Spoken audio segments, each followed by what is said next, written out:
Hello friends, स्वागत है आप सभी लोगों का हमारे चैनल को स्टडी में। मैं कमल बिष्ट। इस वीडियो के माध्यम से दोस्तों आपके यहाँ पर कराऊंगा आर्मी टेक्निकल एनए का दोस्तों केमिस्ट्री का पार्ट नंबर 17, यानी आपको रसायन विज्ञान का भाग नंबर यहाँ पर 17 मिलेगा। इससे पहले आपको दोस्तों 16 भाग कराए जा चुके हैं। यदि आपने पिछले वाले भागों को ना देखा हो तो आप ज़रूर देख लें ताकि यहाँ तक के क्वेश्चन आपके तैयार हो जाए। तो आज हम बात करेंगे दोस्तों पार्ट नंबर 17 की। तो आराम से आप कॉपी और पेन निकाल लें और जो भी क्वेश्चन यहाँ पर मिलेंगे आप सारे क्वेश्चन को लगातार नोट करते रहेंगे और लगातार दोस्तों आप वीडियोज़ को लगातार शेयर करते रहें ताकि अधिक से अधिक लोगों तक पहुँचे। तो देखिए क्वेश्चन को निकालते हैं, शुरू करते हैं। पहला क्वेश्चन दोस्तों आपको दिखता है, एल्कीन का सामान्य सूत्र क्या होगा, यानी आपको बताना है general formula of organic compound alkene. यहाँ पे थोड़ा सा आप ध्यान देंगे दोस्तों, जो हाइड्रोकार्बन होते हैं, हाइड्रोकार्बन्स होते हैं दोस्तों, उनमें आपको हमने बताया था दो टाइप के होते हैं, एलिफेटिक होते हैं और एरोमेटिक होते हैं। तो यहाँ पर जो आपको नाम दिए हैं ये आपका एल्कीन जो है दोस्तों एक प्रकार का एलिफेटिक में ही आता है, यानी कि चेन वाला यहाँ पर फॉर्मूला होता है। तो एलिफेटिक में यदि आप देखें यहाँ पर मुख्यतया तो यहाँ पर आपको एल्केन दोस्तों जो कि आपकी कार्बन कार्बन सिंगल बॉन्ड होता है और एक आपका होता है एल्कीन। यहाँ पे एल्केन हो गया, ये आपका एल्कीन। एल्कीन में दोस्तों आपका कार्बन कार्बन में डबल बॉन्ड होता है और वैसे आपका होता है एल्काइन। एल्काइन में यहाँ पे कार्बन कार्बन के बीच में ट्रिपल बॉन्ड होता है। तो यदि आप इनके केमिकल फॉर्मूलों की बात करें दोस्तों, जो कि सारे ऑर्गेनिक कंपाउंड हैं, यानी कार्बनिक पदार्थ हैं, कंपाउंड हैं, यौगिक हैं। यदि आप इनके केमिकल फॉर्मूले की बात करें तो जो एल्केन होता है, जो पहला वाला आपका एल्केन होता है सिंगल बॉन्ड वाला, इसका होता है दोस्तों CnH2n+2। तो ये आपका पहला वाला जो आपका है ये आपका एल्केन का है। और जो आपका एल्कीन है, यानी जहाँ पर आपको डबल बॉन्ड देखते हैं, इसका यहाँ पर होता है दोस्तों CnH2n होता है, यानी यहाँ जो एल्कीन का होगा वो आपका ये वाला हो जाएगा। और जो एल्काइन होता है, यानी ट्रिपल बॉन्ड वाला जो होता है दोस्तों, वहाँ पर आपका होता है, आप यहाँ पे लिख लेंगे, ये आपका होता है दोस्तों CnH2n-2, यानी कि आप दो यहाँ पर माइनस और कर देंगे हाइड्रोजन में से, तो यहाँ पर दोस्तों आपको क्या मिलेगा, यहाँ पर आपको मिलेगा एल्काइन। तो ये आप ध्यान देंगे।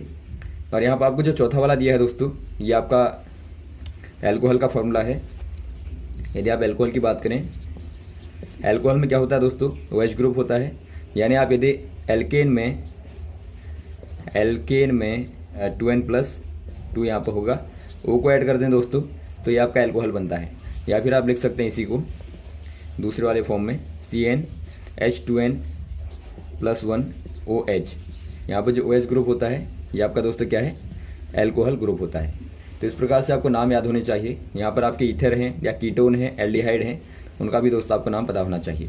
तो यहाँ पर जो आपका आंसर हो जाएगा दोस्तों, चूँकि यहाँ पर आपको पूछा गया है एल्कीन, तो डबल बॉन्ड वाला आपका ये वाला हो जाएगा। नेक्स्ट क्वेश्चन देखिए दोस्तों, वनस्पति घी वनस्पति तेल से परिवर्तित किया जाता है डेडेस के द्वारा। यानी आपको बताना है वनस्पति घी इज कन्वर्टेड बाय वनस्पति oil under the process of. यहाँ पे देखिए दोस्तों, जो वनस्पति ऑयल होता है, वनस्पति ऑयल होता है दोस्तों, यह एक प्रकार से अनसैचुरेटेड फैटी एसिड होता है। फैटी एसिड्स होते हैं दोस्तों, यानी एक प्रकार से असंतृप्त क्या होते हैं, फैटी एसिड होते हैं। और जब आप यहाँ पे हाइड्रोजनेशन करते हैं, यानी कि हाइड्रोजनीकरण करते हैं दोस्तों, यानी कि आप H2 के साथ में रिएक्शन कराते हैं, तो यहाँ पर आपको मिलते हैं वनस्पति घी आप कहेंगे, जो कि क्या होते हैं दोस्तों, ये आपके अनसैचुरेटेड थे और ये आपके हो जाते हैं सैचुरेटेड फैटी एसिड्स आप कहेंगे इनको। तो यहाँ पर आपका जो आंसर हो जाएगा ये आपका हो जाएगा दोस्तों हाइड्रोजनेशन, ऑप्शन नंबर आपका पहला वाला, यानी हाइड्रोजनीकरण के द्वारा दोस्तों आप इनको प्राप्त करते हैं। नेक्स्ट क्वेश्चन देखिए दोस्तों, यहाँ पर क्वेश्चन दिया है आपको, प्रोटॉन कैन रिप्रेजेंट एज। यानी आपको बताना है कि प्रोटॉन को हम किस रूप में व्यक्त कर सकते हैं। यदि आप बात करें दोस्तों प्रोटॉन की, प्रोटॉन क्या है दोस्तों, एक प्रकार का सब एटॉमिक पार्टिकल है। सब एटॉमिक पार्टिकल यानी कि जो एटॉम के अंदर पार्टिकल होते हैं उनमें से दोस्तों आपका एक जो सब एटॉमिक पार्टिकल होता है, यानी जो छोटा कण होता है, वो आपका प्रोटॉन है, जो कि नाभिक में होता है दोस्तों। तो यहाँ पे देखिए आपका इलेक्ट्रॉन और प्रोटॉन और न्यूट्रॉन क्या कहलाते हैं, सब एटॉमिक पार्टिकल्स कहलाते हैं। तो इन्हीं में से प्रोटॉन भी आपका एक है। तो यहाँ पर आपको बताना है कि बताइए प्रोटॉन को आप किस प्रकार से रिप्रेजेंट कर सकते हैं। यहाँ पे देखिए दोस्तों, आपका हाइड्रोजन के फॉर्म में यदि आपको प्रोटॉन को रिप्रेजेंट करना होगा तो आप कैसे करेंगे। आप जानते हैं दोस्तों, जो हाइड्रोजन होता है यानी H आपका जो होता है, यहाँ पे एक प्रोटॉन होता है और एक ही दोस्तों इलेक्ट्रॉन होता है, यानी यहाँ पर आप 1s1 के द्वारा इसको व्यक्त करते हैं। यहाँ पे दोस्तों 1 इलेक्ट्रॉन और 1 आपका प्रोटॉन होता है, यानी यहाँ पर न्यूट्रॉन होता ही नहीं। तो यहाँ पर आपका एक क्वेश्चन पूछा भी जाता है कि बताइए कौन सा वाला पार्टिकल होता है जहाँ पे न्यूट्रॉन नहीं होता। तो आप कह देंगे दोस्तों हाइड्रोजन में न्यूट्रॉन नहीं पाया जाता है। तो यहाँ पे देखिए, यदि आपको दोस्तों यहाँ पे पी के फॉर्म में लिखना है, यानी प्रोटॉन के फॉर्म में आपको लिखना है इसको, तो इसके लिए दोस्तों आपको यहाँ से क्या निकालना पड़ेगा, एक इलेक्ट्रॉन को निकालना पड़ेगा। यानी एक प्रकार से आप कह देंगे दोस्तों डोनेट 1 इलेक्ट्रॉन। यानी यदि आप दोस्तों एक इलेक्ट्रॉन का डोनेशन कर देंगे तो यहाँ पे क्या बचेगा, यहाँ बचेगा दोस्तों आपका H पॉजिटिव। ये आपका डोनेशन को दिखाता है पॉजिटिव वाला, तो ये आपका जो H पॉजिटिव होगा दोस्तों, ये केवल यहाँ पे एक प्रोटॉन को दिखाएगा, यानी यहाँ पे एक प्रकार से आपका प्रोटॉन ही बचेगा। तो ऑप्शन नंबर कौन सा हो जाएगा, आप बी वाले में टिक कर देंगे, H पॉजिटिव दोस्तों प्रोटॉन को दिखाएगा। अगला क्वेश्चन देखिए दोस्तों, नाइट्रोजन का इलेक्ट्रॉनिक विन्यास क्या होगा, यानी आपको बताना है इलेक्ट्रॉनिक कन्फिगरेशन ऑफ नाइट्रोजन। यदि आप बात करें दोस्तों नाइट्रोजन की, नाइट्रोजन जो कि एक प्रकार से पी ब्लॉक का एलिमेंट होता है, तो यहाँ पे देखिए दोस्तों इसका जो एटॉमिक नंबर होता है वो आपका 7 होता है और मास होता है 14। यानी आप इस यहाँ पे लिखते हैं 714 N आप यहाँ पे लिखते हैं, या फिर आप 14 को दोस्तों यहाँ भी लिख सकते हैं। तो यहाँ पे देखिए दोस्तों, आपका यहाँ पे देखा आपने एटॉमिक नंबर क्या होता है, एटॉमिक नंबर इक्वल टू आपने देखा 7 होता है। तो आप कन्फिगरेशन कर लेंगे, कन्फिगरेशन या फिर आप कहें इलेक्ट्रॉनिक विन्यास, यानी कि विन्यास आप करेंगे। यहाँ पे विन्यास में क्या होगा दोस्तों, 7 का 2 5 हो जाएगा। यदि आप इसको शेल में डिवाइड करें तो यहाँ पर आप देखते हैं पहली शेल में आपके 2 इलेक्ट्रॉन हैं, यानी कि आप कहेंगे 1s2 हो जाएगा पहली वाली शेल में, और सेकंड वाले में दोस्तों आपके 5 हैं, तो आप सब शेल में डिवाइड कर देंगे।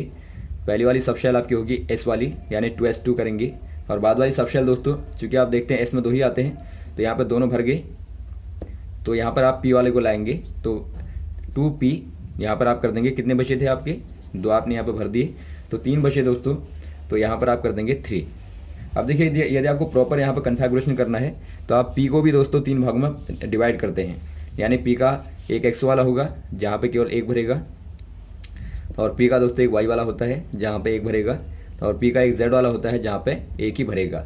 ये दोस्तों आपका हुंडे के नियम के अकॉर्डिंग होता है, यानी पहले आप सारी की सारी सबशेल को दोस्तों, सबशेल के ऑर्बिटों को पार्शियली फुलफिल करते हैं, यानी आप उनको आंशिक रूप से भरते हैं। यदि आप इसको ग्राफ के माध्यम से देखें, देखिए पहली वाली सबशेल आपकी भर गई पूरी, बाद में आप सेकंड वाली में आएंगे तो यहाँ पर आपकी 2 वाली दोस्तों पहले आपने भर दी, और P वाली यहाँ पर आप लाएंगे तो P वाली में यहाँ पर 6 इलेक्ट्रॉन आते हैं, तो 6 आएंगे दोस्तों, तो आपके पास में तो केवल 3 है, या तो आप इनको ऐसे भर देंगे तीनों को, या फिर आप इनको क्या करेंगे पार्शियली यहाँ पे भरेंगे। जो हुंड का लॉ कहता है दोस्तों, पहले आप इनको पार्शियली भरते हैं, ना कि आप यहाँ पर पहले 2 को भरेंगे। तो यही आपको ध्यान देना पड़ता है यहाँ पे। तो पहले वाले को आप दोस्तों PX कहते हैं, सेकंड वाले को PY, और थर्ड वाले को PZ कहते हैं। तो इस प्रकार से आप इनको फुलफिल करते हैं। तो यहाँ पर कौन सा वाला दिखता है आपको, ऑप्शन नंबर आपको दिखता है दोस्तों D वाला, तो आप D वाले में टिक कर देंगे। नेक्स्ट क्वेश्चन देखिए, पोजिस्ट्रॉन की खोज किसने की थी, यानी आपको बताना है पोजिस्ट्रॉन वाज डिस्कवर्ड बाय। पहले आप समझेंगे दोस्तों पोजिस्ट्रॉन होता क्या है।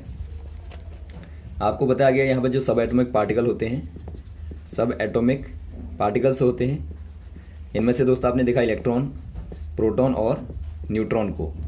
अब यहाँ पे देखिए दोस्तों, जो आपके यहाँ पर पोजिस्ट्रॉन होते हैं या फिर आपके न्यूट्रॉनो होते हैं, ये भी दोस्तों एक प्रकार से टाइनी पार्टिकल होते हैं। ये आपके टाइनी पार्टिकल होते हैं दोस्तों, जो एक प्रकार से नाभिक के अंदर ही पाए जाते हैं। यदि आप बात करें यहाँ पर पोजिस्ट्रॉन की, तो पोजिस्ट्रॉन जो होता है दोस्तों एक प्रकार से इलेक्ट्रॉन का ही एंटी इलेक्ट्रॉन होता है, यानी एक प्रकार से आप कह देंगे जो पोजिस्ट्रॉन होता है दोस्तों ये आपका एंटी इलेक्ट्रॉन होता है, यानी कि इलेक्ट्रॉन पर आपने देखा है माइनस का चार्ज होता है, तो यहाँ पे जो पोजिस्ट्रॉन होगा दोस्तों इस पर पॉजिटिव का चार्ज होता है बिल्कुल इलेक्ट्रॉन के बराबर, और मास भी दोस्तों इलेक्ट्रॉन के बराबर ही होता है। तो इसीलिए आप इसको कहते हैं एंटी इलेक्ट्रॉन, यानी इलेक्ट्रॉन के नेचर का क्या होता है, अपोजिट होता है दोस्तों। तो यहाँ पर आप कह देंगे इसका जो आविष्कार किया था, खोज की थी दोस्तों सर्वप्रथम, वो की थी एंडरसन ने। एंडरसन ने की थी। ऑप्शन नंबर आपका यहाँ पे बी वाला हो जाएगा, एंडरसन। और आप जानते हैं दोस्तों थॉमसन ने की थी इलेक्ट्रॉन की खोज, और वैसे चैडविक ने की थी दोस्तों न्यूट्रॉन की, यानी कि ईंट पर नाची के माध्यम से भी आप याद रख सकते हैं। तो चैडविक ने दोस्तों न्यूट्रॉन की खोज की थी। तो इस प्रकार से आप यहाँ पर बता देंगे। और रदरफोर्ड ने दोस्तों नाभिक की थी, यानी न्यूक्लियस की थी। तो इस प्रकार से आप यहाँ पर बता देंगे ऑप्शन नंबर बी वाला दोस्तों यहाँ पर हो जाएगा, एंडरसन। अगला क्वेश्चन देखिए दोस्तों, क्वार्क में डैश इलेक्ट्रॉनिक आवेश होता है, यानी आपको बताना है quarks have dash electrical charge. यहाँ पे देखिए दोस्तों, जो क्वार्क होते हैं, क्वार्क एक प्रकार के दोस्तों टाइनी पार्टिकल होते हैं, टाइनी पार्टिकल्स होते हैं, यानी कि छोटे पार्टिकल होते हैं दोस्तों, जिनमें चार्ज होता है। और इनमें जो चार्ज होता है दोस्तों, माना यहाँ पर आपके पास में क्वार्क है, तो इसमें जो चार्ज होगा ये हमेशा ही फ्रैक्शन के फॉर्म में होता है। फ्रैक्शन के फॉर्म में, यानी कि दोस्तों भिन्न के रूप में होता है। तो आपको फ्रैक्शन के फॉर्म में ही यहाँ पे इनका चार्ज मिलता है। खासतौर पे दोस्तों इनका जो चार्ज होता है 1/3 और 2/3 टाइम ऑफ क्या होता है, फंडामेंटल चार्ज। फंडामेंटल चार्ज कहने का मतलब है जो कि इलेक्ट्रॉन और प्रोटॉन का चार्ज होता है, यानी आप यदि कहें दोस्तों 1.6 × 10⁻⁻19 कूलाम जो होता है, उसी का दोस्तों 1/3 या फिर 2/3 गुना होता है। तो यहाँ पर आप कह देंगे ऑलवेज दोस्तों कौन से फॉर्म में मिलता है आपको, ये आपका फ्रैक्शन के फॉर्म में मिलता है। तो ऑप्शन नंबर आप पहले वाले में टिक कर देंगे दोस्तों, यानी भिन्नात्मक रूप में यहाँ पर आपको चार्ज मिलता है। और क्वार्क यदि आप दोस्तों बम्बार्डमेंट करेंगे तो इनसे ही आपको पॉजिट्रॉन या फिर आपको इलेक्ट्रॉन या दोस्तों प्रोटॉन या फिर आपको कभी कभी क्या मिलते हैं, न्यूट्रॉनों मिलते हैं। अगला क्वेश्चन देखिए दोस्तों, मानव रक्त समूह की खोज का श्रेय किसको जाता है, यानी आपको बताना है credit for the discovery of human blood group. यहाँ पे देखिए दोस्तों, जो ह्यूमन ब्लड ग्रुप की डिस्कवरी की थी, यानी खोज की थी दोस्तों, वो किसके द्वारा की गई थी, आपको यहाँ पे बताना है। ये की गई थी दोस्तों कार्ल लैंडस्टीनर के द्वारा। तो यहाँ पर आपको दिया गया है, देखिए कार्ल लैंडस्टीनर। तो यहाँ पर ऑप्शन नंबर आप पहले वाले में दोस्तों टिक कर देंगे। और वैसे आप बात करें दोस्तों लुईन हुक की, यदि आप बात करें लियोन हुक की बात करें दोस्तों, तो इनको कहा जाता है father of modern micro organism. इन्होंने ही दोस्तों प्रथम बार बैक्टीरिया को दिखाया था, बैक्टीरिया को यानी कि जीवाणु को दोस्तों माइक्रोस्कोप के माध्यम से इन्होंने शो किया था, यानी कि दिखाया था। तो इसीलिए दोस्तों इनको कहा जाता है माइक्रो ऑर्गेनिज्म का फादर। और वैसे दोस्तों एक क्वेश्चन और आता है जो ब्लड के आधार पर यहाँ पर क्वेश्चन आता है, जो ब्लड सर्कुलेशन की खोज की थी वो दोस्तों किसने की थी, हार्वे ने की थी। तो आप यहाँ पे ध्यान देंगे, जो ब्लड सर्कुलेशन सिस्टम की जो खोज की थी दोस्तों, वो की थी विलियम हार्वे ने। तो ये भी आप याद रखेंगे। अगला क्वेश्चन देखिए दोस्तों, कौन सा फास्फोरस उच्च क्रियाशील है, यानी कि आपको बताना है विच फास्फोरस इज हाईली रिएक्टिव। यदि आप बात करें दोस्तों फास्फोरस की, फास्फोरस ये मेनली दोस्तों आपकी 2 टाइप के होते हैं। एक आपका होता है रेड वाला, रेड फास्फोरस, और एक आपका होता है दोस्तों वाइट फास्फोरस। तो इनमें दोस्तों आपका जो वाइट वाला होता है, यानी कि सफ़ेद वाला जो फास्फोरस होता है दोस्तों, जो फास्फोरस होता है ये आपका हाईली रिएक्टिव होता है, यानी एक प्रकार से उच्च क्रियाशील होता है, जो कि दोस्तों आपका एयर के संपर्क में आने पर भी रिएक्शन कर लेता है। तो यहाँ पर जो आपका वाइट वाला फास्फोरस होगा दोस्तों, ये हाई रिएक्टिव होता है, और रेड वाला दोस्तों as compared to white less reactive होता है। तो यहाँ पर आप ध्यान देंगे तो वाइट वाला दोस्तों आपका हाईली रिएक्टिव होता है। और यहाँ पे एक क्वेश्चन और आता है दोस्तों, जो माचिस की तीलियाँ होती हैं उन पर कौन सा वाला फास्फोरस इस्तेमाल होता है, या फिर आप कहें दोस्तों एक प्रकार से यहाँ पर जो रेड फास्फोरस होता है एक प्रकार से दोस्तों बारूद के तौर पे, या फिर आप कहें माचिस वगैरह में दोस्तों इनका इस्तेमाल होता है। तो यहाँ पर ऑप्शन नंबर आप टिक कर देंगे ए वाले में। यदि आपका माचिस वाला आएगा तो आप रेड फास्फोरस को याद रखेंगे।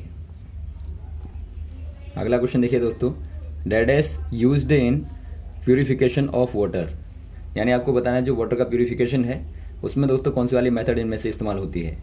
यहाँ पे देखिए दोस्तों, जो वाटर का प्यूरिफिकेशन होता है, ये दोस्तों बहुत सारे तरीकों से होता है, जिनमें से आपका क्लोरीनीकरण भी बार बार आता है। लेकिन यहाँ पर जो आपको दिया है दोस्तों ऑप्शन नंबर सी वाले में, एलम आपको दिया है। ये दोस्तों एक प्रकार से क्या होता है, डबल सल्फेट्स होते हैं ये। यदि आप इनका फॉर्मूला देखें दोस्तों, तो ये आपके यहाँ पर होता है M2SO4 और M2SO4 का होल थ्राइस, और यहाँ पर कुछ आपका दोस्तों H2O होता है। यानी एक प्रकार से आप देखते हैं दोस्तों यहाँ पर डबल आपको क्या देखते हैं दोस्तों, सल्फेट देखते हैं, सल्फेट यहाँ पे देखते हैं दोस्तों। तो इनका इस्तेमाल यहाँ पे किया जाता है प्यूरिफाई करने में वाटर को। और यहाँ पे जो मेथड यूज़ होती है, यानी जो प्रिंसिपल यूज़ होता है दोस्तों, यदि आपका प्रिंसिपल पूछा जाए, यानी वर्किंग प्रिंसिपल आपको पूछा जाए, तो यहाँ पे जो प्रिंसिपल होता है यानी सिद्धांत जो कार्य करता है वो आपका दोस्तों होता है कॉन्गुलेशन ऑफ मड पार्टिकल्स। यानी कि जो मड पार्टिकल होते हैं दोस्तों, यानी जो गंदगी के जो कण होते हैं छोटे छोटे, उनको दोस्तों कॉन्गुलेट करने का ये काम करता है। यानी एक प्रकार से उनको क्या कर देगा दोस्तों, उनको चिपका देगा, यानी उनको दोस्तों एक प्रकार से संलयित कर देता है, और बाद में आप आराम से उनको अलग कर सकते हैं। तो यहाँ पर आपका हो जाएगा ऑप्शन नंबर सी वाला एलम दोस्तों। तो यहाँ तक दोस्तों आप क्वेश्चन को तैयार करेंगे और लगातार आपको क्वेश्चन बताते रहेंगे दोस्तों। यदि आपको वीडियो अच्छा लगा हो तो आप ज़रूर लाइक करें, शेयर करें। यदि आपका कोई क्वेश्चन में कन्फ्यूजन हो तो कमेंट बॉक्स में कमेंट कर सकते हैं। Okay, thanks. जय हिंद, जय भारत।